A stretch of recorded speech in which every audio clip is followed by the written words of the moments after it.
les travailleurs des quartiers populaires de Marseille écrivent des lettres au président. Comment avez-vous osé? Monsieur Guémari, dites-nous, qui êtes-vous pour que nous puissions mieux identifier cet ennemi?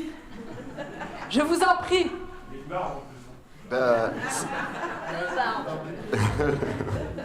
C'était l'un des moyens de pouvoir nous exprimer à ce président qui nous entend pas, qui voit pas ce qu'on fait, qui ne ressent pas ce qu'on dure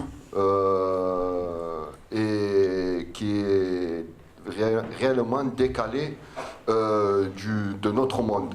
Donc ça a été un moyen de lui exprimer notre douleur, de lui dire que nous sommes des travailleurs, on essaye de faire tout pour pouvoir s'en sortir avec les petits moyens qu'on a. On est issus des quartiers populaires, certes, mais on est avant tout des êtres humains.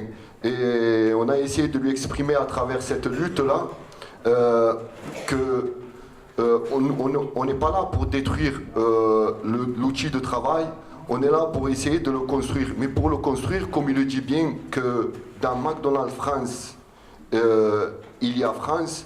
Et moi, j'ai essayé de lui répondre à travers cette lettre. Oui, dans McDonald's France, il y a France.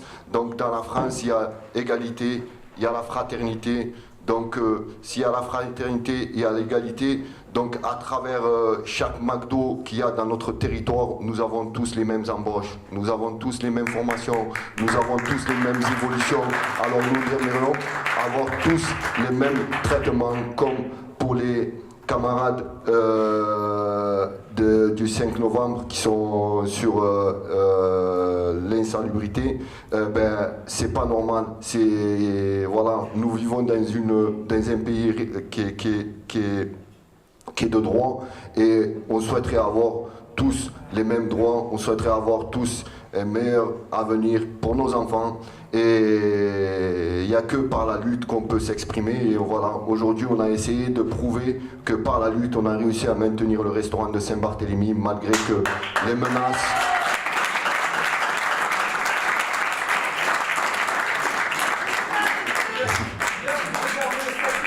et il devait fermer le 7 août et au jour d'aujourd'hui il est encore là, malgré les menaces, la corruption qu'il y a eu par le franchisé. Il y a eu pas mal de camarades qui nous ont tourné le dos à cause de l'argent et des évolutions. Donc à nous de changer ce cours, le cours de l'histoire, de dire non, notre dignité, elle vaut bien plus que l'argent et le pouvoir.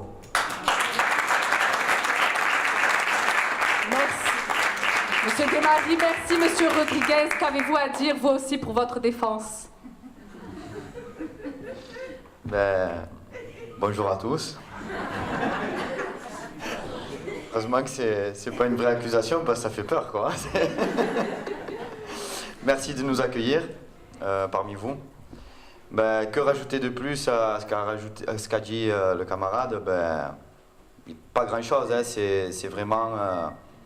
Le mot, la phrase que j'ai récupérée dans son discours, c'est le président, en fait, il n'arrive pas à prendre conscience de la dureté réelle de la vie.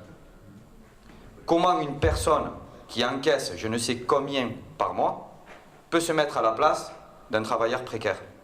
On n'a pas le même train de vie. Nous, on compte pour acheter la baguette à la fin du mois. Eux, ils sont déjà servis, sans se lever, ils ne vont pas la chercher. Donc voilà où est la différence. On en aurait plein d'exemples à citer. Mais ça servirait vraiment à rien. C'est comme essayer de refaire le monde. Le monde, il est ce qu'il a toujours été. Donc on essaiera de l'améliorer, mais on ne pourra jamais le changer réellement dans ses formes. C'est très bien, monsieur Rodriguez, vous êtes sur la voie de l'obéissance. J'attendais ça. Merci, monsieur Rodriguez.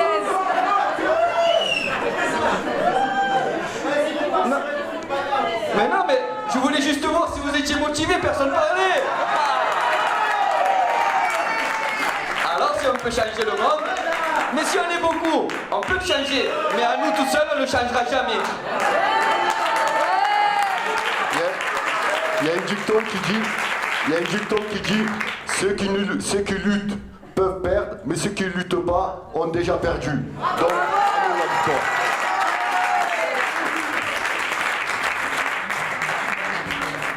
Je vous invite à rejoindre les autres prisonniers.